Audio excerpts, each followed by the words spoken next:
Sekarang baru keluar nih beritanya, Petronas PHK karyawan demi bertahan hidup, ya. Perusahaan minyak dan gasnya ini terkena masalah sekarang, ya. Petronas ingin membuang pekerja sehingga 10,000 orang. Mana dia dapat berita ni, aku pun tak tahu. Daripada fakta mana dia ambil, aku pun tak tahu. Kata ekonomi bagus, tapi nak buang orang. Kalau Petronas dah start buang orang, GLC mana lagi nak buang? Lepas ni nak suruh siapa buang orang? Aku pun heran, orang ini mana dia dapat fakta, aku pun tak tahu. Macamlah dia yang duduk dalam Petronas. Petroleum Nasional Berhad Petronas menafikan dakwaan bahawa syarikat minyak dan gas nasional itu akan memberhentikan kira-kira 16,000 pekerja. I want to place on record again, I want to emphasize, this is not a wiping out of 15 to 16,000 people wantonly. We are going to be careful, we are going to be doing this structured way, and the people who are affected or displaced, we will deal with them respectfully and equitably. Jadi negara sekecil Malaysia, Petronas dia bisa setor 143 triliun ke negaranya. Pertamina dengan segudang keahlian ya katanya isinya ahli-ahli jagoan-jagoan dari ITB itu cuma bisa nyetor 14 triliun. Kerjasama mega di antara dua gergasi minyak dan gas ASEAN itu disimpulkan Datuk Seri Anwar di akhir lawatan kerjanya di Vietnam. Malaysia turut komited mempercepat proses rundingan itu. Satu contoh, umpamanya Petronas Petrochemical, Petro Vietnam, itu pelaburan puluh bilion yang akan memberikan pulangan yang baik kepada kita. Jutaan pengguna BBM Pertamax marah dan merasa ditipu atas kasus mega korupsi di PT Pertamina Patraniaga yang merugikan negara hampir 1.000 triliun rupiah. 290 juta jiwa rakyat Indonesia semua tertipu ya. Yang lebih membuat marah, pelaku kejahatan ternyata bukan SPBU nakal, melainkan 4 petinggi Pertamina, termasuk Direktur Pertamina Patraniaga. Di Indonesia ini adalah surganya koruptor. Jadi kalau lo mau belajar korupsi, nggak usah jauh-jauh pergi ke neraka ya, karena neraka adanya di sini nih. Maka harapan kami kalau memang Pertamina ini sudah tidak bisa menghadirkan BBM yang murah, tidak bisa menghadirkan BBM yang berkualitas, bubarkan saja sudah Pak. Kasih Petronas sudah masuk ke bangsa kita untuk bagian menghadirkan BBM murah. Nah teman-teman tahu tingkah laku Pertamina itu sangat berbeda dengan tingkah laku Petronas, negara tetangga kita. Isu mengenai kebangkrutan Petronas dan pemecatan ribuan karyawannya yang beredar di media sosial terbukti sebagai hoaks. Petronas menegaskan bahwa tidak ada pemutusan hubungan kerja massal. Justru, pada tahun ini, Petronas menyumbangkan Rm32 miliar kepada pemerintah Malaysia dan mempererat kerjasama dengan Petro Vietnam.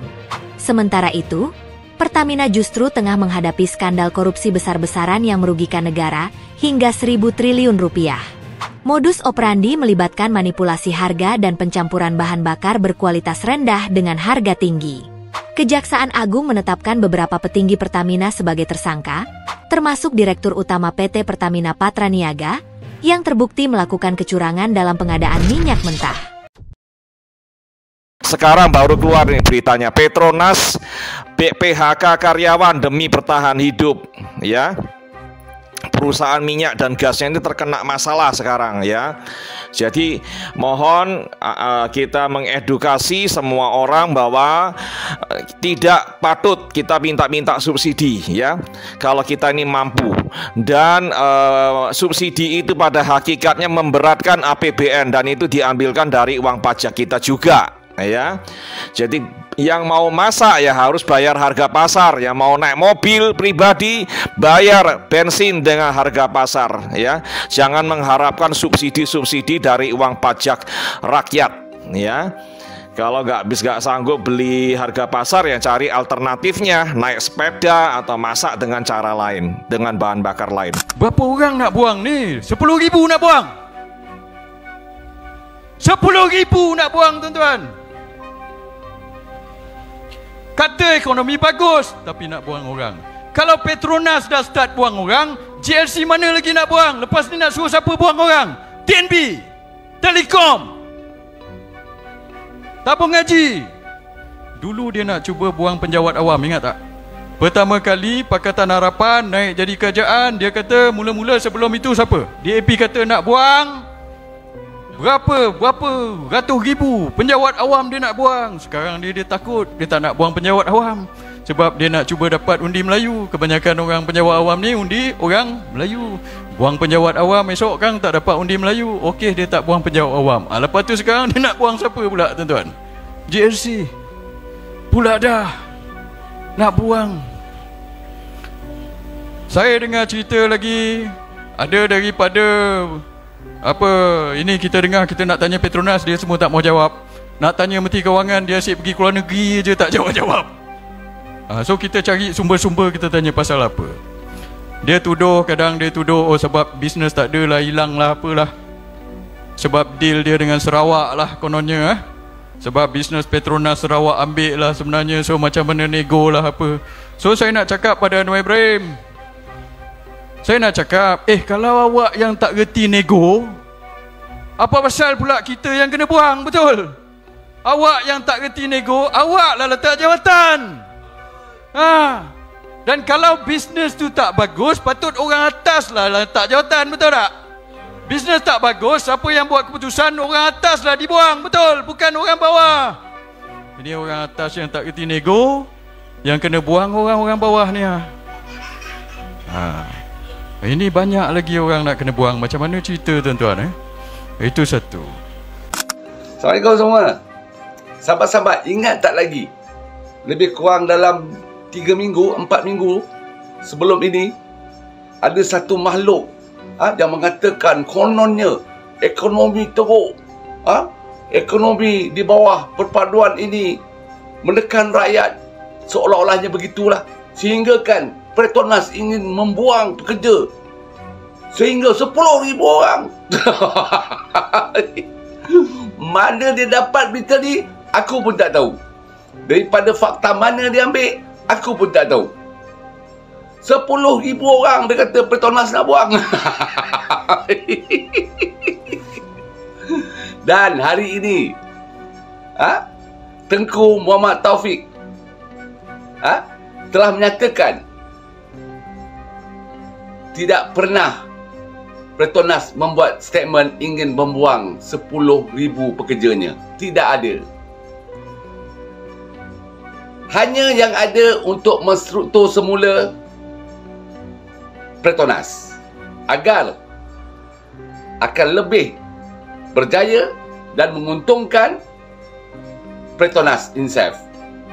Jadi aku pun heran, orang ini mana dia dapat fakta aku pun tak tahu.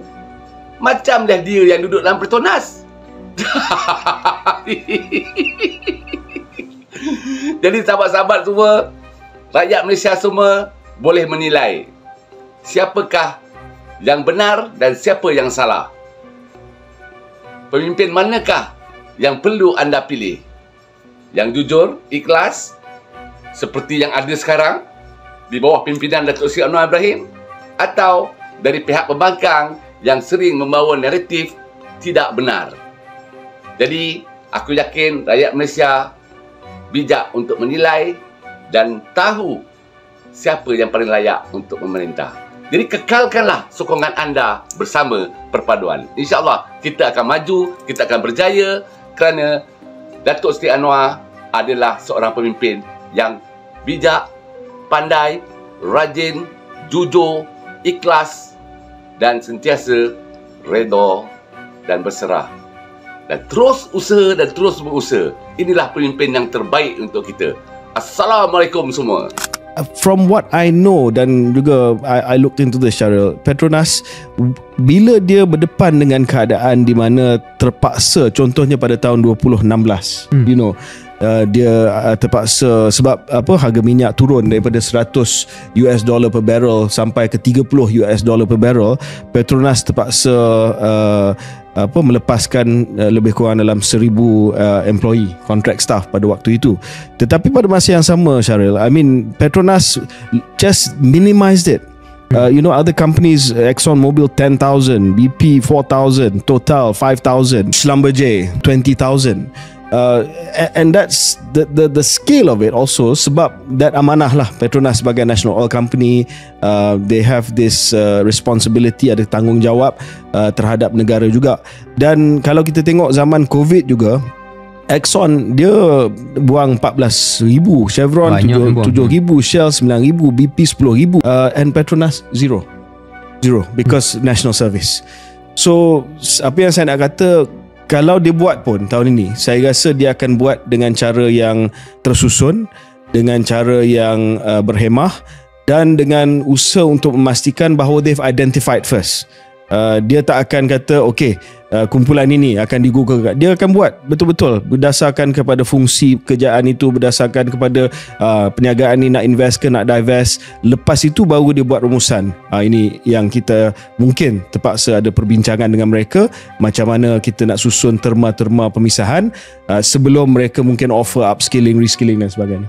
Saya tertarik dengan pengumuman awal oleh Tan Sri Tengku Taufik, sebab bila saya banding dengan 2016, tak silap saya lagi je, berita 1,000 staff akan diberhentikan pada 2016 tu, dia one shot dia bagi tahu macam tu je, and then obviously then they made it happen properly. Tetapi kali ini dia macam nak sebut dahulu dan tanpa menamakan satu angka, memberikan gambaran pada saya, mereka pun belum tentukan apakah angka tersebut. Sebab macam KJ katakan, mereka akan kaji barangkali apakah fungsi-fungsi yang boleh diintegrasikan, yang mana perlu di organisasi itu perlu diperbetulkan semula, barulah mereka akan tentukan. Disebabkan pembaharuan itu, maka berapa banyak pekerjaan yang perlu dimahirkan semula, ataupun kalau tak boleh perlu diadili dengan sebaik-baiknya. So it's not like they have a number in mind kemudian dia dah nak jalan. Tidak. Dia nak buat dahulu kajian yang mendalam sebelum keputusan dibuat. So saya rasa pendekatan baru ni lebih baik, lebih berpada-pada dan konsisten dengan macam kita kata tadi, fungsi Petronas yang lebih syumul. Petroleum Nasional Berhad Petronas menafikan dakwaan bahawa syarikat minyak dan gas nasional itu akan memberhentikan kira-kira 16,000 pekerja. Presiden dan Ketua Pegawai Eksekutif kumpulannya Tan Sri Tengku Muhammad Taufik menegaskan saiz penyusunan semula atau right sizing sedang diteliti pasukan petugas dan dijangka diselesaikan pada pertengahan tahun ini. Selepas ia dimuktamadkan, beliau berkata penstrukturan organisasi Petronas akan dilaksanakan secara berfasa. I want to place on record again, I want to emphasize, this is not a wiping out of 15 to 16,000 people wantonly. We are going to be careful, we are going to be doing this structured way, and the people who are affected or displaced, we will deal with them respectfully and equitably. Some people are saying this is a protectionist exercise where senior management is going to be shielded while everybody else who has no say in it is going to be affected. On the record, if we decide to restructure and the entire workforce bottom to top is affected, the first ones who will be affected will be from management onwards. Beliau berkata demikian dalam sidang media pengumuman prestasi kewangan kumpulan Petronas pada Selasa. Tengku Muhammad menambah, semua pihak perlu menghentikan spekulasi tersebut kerana mustahil untuk Petronas beroperasi jika kira-kira 16,000 pekerja mereka dibuang yang melibatkan pelbagai jabatan. Malah jika Petronas memutuskan untuk menyusun semula keseluruhan tenaga kerja, Petronas tidak akan melindungi pengurusan atas dan menjejaskan pekerja bawahan. Sebelum ini Muhammad Taufik berkata langkah penyusunan semula Petronas adalah untuk memastikan syarikat minyak nasional itu dapat terus menyumbang kepada pembangunan negara. Dilaporkan pada masa ini Petronas mempunyai tenaga kerja seramai 52,000 orang dan 16,000 daripadanya adalah pemangkin utama. Lawatan kerja Perdana Menteri Datuk Seri Anwar Ibrahim ke Hanoi berjaya mempercepatkan rundingan kerjasama sektor tenaga antara Petronas dan Petro Vietnam. Perjanjian dijangka dimuktamadkan Mei depan. Usaha sama bernilai puluhan bilion ringgit itu bakal menjana pulangan besar kepada Malaysia. Juliana Syarin di Hanoi, Vietnam ada perinciannya. Kerjasama mega di antara dua gergasi minyak dan gas ASEAN itu disimpulkan Datuk Seri Anwar di akhir lawatan kerjanya di Vietnam. Malaysia turut komited mempercepat proses rundingan itu. Satu contoh, umpamanya Petronas Petrochemical, Petro Vietnam, itu pelaburan puluh bilion yang akan memberikan pulangan yang baik kepada kita. Tetapi kehadiran kita itu percepatkan. Sebab itu saya minta juga Presiden Petronas Tan Sri Tengku Taufik hadir bersama dengan pengurusi Petro Vietnam dan kita selesaikan. Maknanya perjanjian akan diharap dimeterai bulan Mei. Maknanya kalau tidak hadir dia tertangguh. Kerjasama strategik ini merangkumi pembabitkan Petronas dalam sektor tenaga di Vietnam. Ini termasuk industri huluran dan hiliran, gas asli serta tenaga boleh baru. Untuk rekod, Petronas dan Petro Vietnam memeterai memorandum kerjasama untuk meneroka pelbagai peluang dalam sektor tenaga, termasuk gas asli cecair dan petrokimia. Malaysia dan Vietnam turut mengorak langkah memperkukuh kerjasama strategiknya menerusi sektor tenaga, iaitu dari segi penjanaan dan juga sambungan grid elektrik merentasi sempadan. Usaha ini dilihat selari dengan aspirasi ASEAN Power Grid APG yang bukan saja memastikan menjamin kelangsungan belekalan elektrik tetapi juga kestabilan serantau. Jutaan pengguna BBM Pertamax marah dan merasa ditipu atas kasus mega korupsi di PT Pertamina Patraniaga yang merugikan negara hampir 1.000 triliun rupiah. Dan dalam penyidikan Kejaksaan Agung, Pertamax yang dijual sejak 2018 diduga dioplos dengan BBM Pertalite. Dan ironisnya, dalam pengoplosan adalah bos Pertamina Patraniaga. Pemirsa, kasus korupsi PT Pertamina yang menjerat 7 tersangka mengungkap fakta-fakta miris dan juga mencengangkan. Selain merugikan negara ratusan triliun rupiah, jutaan masyarakat Indonesia juga dibohongi dan juga terkena imbas dari oplosan BBM karena sudah memberi Pertamax namun justru mendapatkan Pertalite. Pengguna BBM Pertamax marah dan kecewa. Bagaimana tidak, dalam 6 tahun terakhir BBM Pertamax RON 92 yang dibeli diduga hanya memiliki RON 90 setara BBM Pertalite. Yang lebih membuat marah, pelaku kejahatan ternyata bukan SPBU nakal, melainkan 4 petinggi Pertamina, termasuk Direktur Pertamina Patraniaga. 3 pelaku lainnya merupakan broker alias pihak swasta. Dari temuan Kejaksaan Agung yang menyidik kasus korupsi tata kelola minyak mentah, modus korupsi dimulai dari adanya kong kali kong di produksi kilang minyak yang sengaja diturunkan agar bisa impor. Pengadaan pun sudah di markup 13 hingga 15%. Pemufakatan jahat berlanjut saat pengadaan impor, di mana impor BBM yang seharusnya RON 92 ternyata yang dibeli hanya RON 90. BBM impor selanjutnya dioplos di depo, diberi zat aditif untuk menjadi RON 92 dan dijual ke masyarakat. Masa sih jutaan rakyat Indonesia kalau saya scroll di TikTok itu Pak, itu mengatakan hampir yang bahasanya sama. Mereka salah satunya mereka bilang apa Pak, ketika saya ambil garis benang merahnya, ternyata hampir semua mengatakan bahwa kualitas Pertamax ini ketika orang ngisi Pertamax milik Pertamina ini Pak, motornya berbet Pak, yang kemudian lama-lama motornya macet dan rusak. Dan ini bukan 1-2 orang Pak, ribuan. Kami minta kepada Pak Dirut, Pak Simon, di rapat berikutnya Bapak sudah menyampaikan kepada kami paparan soal ini sejujur-jujurnya. Dan kami minta tindak lanjutin itu Pak, jangan didiamkan itu masyarakatnya di media sosial itu Pak. Maka harapan kami kalau memang Pertamina ini sudah tidak bisa menghadirkan BBM yang murah, tidak bisa menghadirkan BBM yang berkualitas, bubarkan saja sudah Pak. Kasih Petronas sudah masuk ke bangsa kita untuk bagian menghadirkan BBM murah. Buat apa kita bicara soal kedaulatan energi, tapi kemudian rakyat kita harus dijerat dengan harga BBM yang mahal, harus ditipu dengan diberikan BBM yang tidak berkualitas.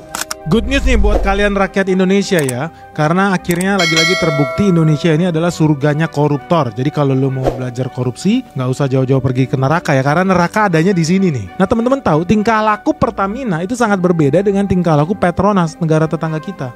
Lu kan hobinya jelek-jelekin Malaysia miskin. Realitanya, lu tahu Malaysia punya BUMN juga minyak namanya Petronas. Di tahun 2023 Petronas itu cuannya 267 triliun. Bayangin, Petronas cuannya 267 triliun. Indonesia cuannya cuma 72 triliun. Jadi lu bandingin nih, 267 triliun sama 72 triliun. Petronas 267 triliun, Pertamina 72 triliun. Bedanya seperti bumi dan langit. Katanya Indonesia negeri kaya raya gemari Palau Jenawa ya, penduduknya lebih banyak, harusnya cuan lebih gede. Lu tahu nggak harga Pertamax di Indonesia itu lebih mahal dibanding harga Pertamax RON 98 yang ada di Malaysia. Jadi lu bayangin ya, RON 92 kita nih Pertamax itu udah dijual mahal lah, kan non subsidi. RON 98 Malaysia itu ternyata lebih murah harganya dibanding Pertamax kita. Dan itu baru profit ya, kita ngomongin dividen ya. Jadi kan perusahaan ini harus setor ke negara. Dividennya di tahun yang sama, di tahun 2023 itu dividennya 143 triliun guys, dividen Petronas. Udah jual bensin dengan harga lebih murah dibanding bensinnya Pertamina. Dividennya 143 triliun. Lu tahu perusahaan yang lu banggakan itu Pertamina, yang ahlinya apa? Jadi sponsor mobil F1 dan MotoGP, yang produknya juga nggak bisa dibeli sama orang Italia, tapi entah kenapa ada di sana. Dia punya dividen cuman 14 triliun. Jadi negara sekecil Malaysia, Petronas bisa setor 14 triliun ke negara. Jadi negara sekecil Malaysia, Petronas dia bisa setor 143 triliun ke negaranya. Pertamina dengan segudang keahlian ya katanya isinya ahli-ahli jagoan-jagoan dari ITB itu cuma bisa nyetor 14 triliun. Luar biasa nih ahli-ahli ITB itu ya. Karena apa? Karena berkat begitu banyaknya orang ahli-ahli kita di ITB yang ada di Pertamina, mereka berhasil mensukseskan Petronas buat beroperasi di 100 negara yang ada di dunia. Rakyat tertipu. Selama ini kita bayar Pertamax, tapi Pertalite dioplos menjadi Pertamax ya. 290 juta jiwa rakyat Indonesia semua tertipu ya. Mereka menyangka ya minyak yang mereka isi minyak Pertamax yang berkualitas, ternyata Pertalite ya yang dioplos. Wow. Kurang kejam apa lagi oknum-oknum pejabat di Indonesia ini ya?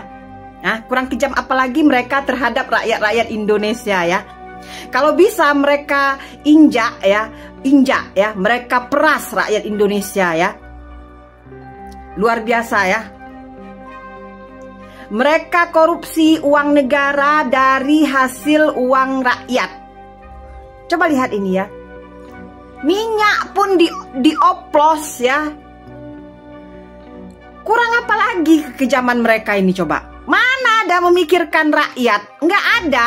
Bang, bahas korupsi Pertamina. Selama ini beli Pertamax dapatnya Pertalite. Menarik nih. Kita baca beritanya. Pertalite dia oplos jadi Pertamax. PT Patraniaga bikin negara rugi 193,7 triliun. Orang beli bensin yang lebih mahal biar kualitasnya lebih bagus, biar mesin lebih awet. Ternyata malah dibohongin. Satu negara nih yang kena. Udah gitu bikin negara rugi 193 triliun. Netizen komen, kirain beli Pertamax, ternyata beli Pertalite cuma nggak ngantri aja. Motor. Sebenarnya gue mau bilang, cuma gue nggak bisa ngomong, jir. Disuruh mencintai produk lokal. Begini nih produk lokal. Tapi gimana sih ceritanya? Saya mau cek Republika dan Kompas. Intinya ada penjahat beli bensin RON 90, tapi lapornya 92. Jadi negara taunya itu bensin 92. Catatan keuangannya juga 92. Padahal ini RON 90. Nah, bensin RON 90 ini dioplos terus dijual sebagai RON 92 ke seluruh Indonesia. Padahal beda harga, beda kualitas juga. Yang rugi siapa? Kita yang beli. Secara teknis kita ditipu. Netizen komen, ini Pertamina bisa kita tuntut nggak sih sebagai konsumen? Beli Pertamax dapatnya kualitas Pertalite. Ini bukan hanya kerugian negara, kerugian konsumen juga. Pantes mobil banyak kotoran. Berhenti di situ. Ada berita ini nih. Jagung bilang 193 triliun itu kerugian 1 tahun. Korupsi di Pertamina sudah jalan 5 tahun. Kamu mau lihat pelakunya? Nih orang-orangnya. Kamu perhatiin muka mereka. Lihat persamaannya apa? Hampir semuanya pakai masker. Ko Ernest bilang stop menutupi muka bandit dengan masker. Kalau menurut kamu gimana? Saya mau dengar pendapat kamu.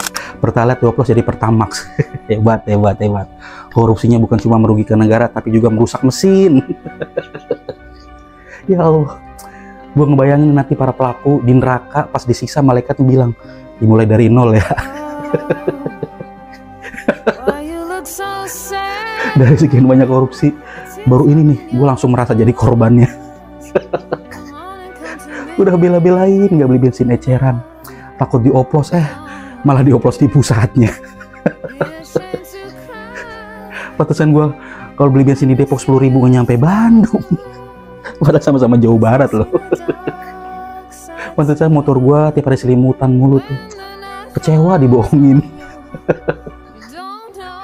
Aduh, emang bener-bener gelap nih Indonesia. Udah dimonopoli, dikorupsi. Udah cabut tuh hak monopoli Pertamina. Tapi gue yakin sih, rakyat Indonesia tuh banyak yang masuk surga lewat jalur zalim pemerintah. Makanya cocok banget Indonesia dibilang negara berkembang. Berkembang biak malingnya. Ini kalau sampai RUU perampasan aset belum disahin juga mah, udah mendingan negara dikelola sama Jepang atau Cina aja lah. Kira-kira pelaku hukuman mati nggak ya? Nggak mungkin sih. Ayo tebak, penjara berapa tahun ayo? Pak Jaksa Agung siap-siap naik banding Pak. Ya jadi begitulah gambaran nanti kasus Danantara. Nggak mungkin Danantara mah bagus bersih semuanya. Kaburan. Apa benar Anda mengoplos Pertamax menjadi Pertalite membuat kerugian negara sebesar 193,7 triliun? Yang saya hormati, yang mulia, yang sangat amat terpelajar dan terbijaksana. Benar adanya yang mulia bahwa saya mengoplos Pertalite menjadi Pertamax. Terima kasih. Wih, kamu kok sopan sekali. Nggak jadi saya kasih 50 tahun penjara. 20 tahun aja lah kalau sopan begini. Boleh ceritakan bagaimana kronologi dan taktik kamu menipu banyak masyarakat dengan Pertamax ini? Baik yang mulia, kronologinya awalnya saya coba-coba. Habis itu, lah, kok enak. Dan istri anak saya pun juga ikut merasakan dampaknya ya. Lu, tulang punggung keluarga, sama punya anak. Kok nggak bilang sama saya dari kemarin? Kan selalu kayak gini jadi 10 tahun penjara aja. Benar yang mulia, terima kasih banyak yang mulia. Terus, kenapa kamu berani banget ngomong Pertamax, tapi isinya Pertalite? Apa pembelaanmu? Aduh yang mulia, sebenarnya masyarakat itu yang salah tangkap yang mulia. Yang saya maksud dari Pertamax itu dibacanya adalah pertama kali. Pertama kali diisiin bensinnya yang mulia. Konsepnya seperti fast track yang mulia. Isinya mah sama-sama aja Pertalite yang mulia. Dufan aja boleh menggunakan sistem fast track. Mengapa Pertamina tidak? Loh, ini mah nggak salah. Ini mah masyarakatnya yang terlalu ekspektasi tinggi. Benar sekali yang mulia. Ya kalau gini mah bebas dari penjara. Nggak salah. Sidang ditutup ya, sidang ditutup. Terima kasih banyak yang mulia. Nanti akan segera saya kirimkan Ria News akan terus memberikan berita terbaru dan terupdate mengenai Indonesia dan Malaysia, memberikan informasi yang akurat dan relevan bagi Anda. Jangan lewatkan perkembangan terkini yang akan kami hadirkan setiap saat.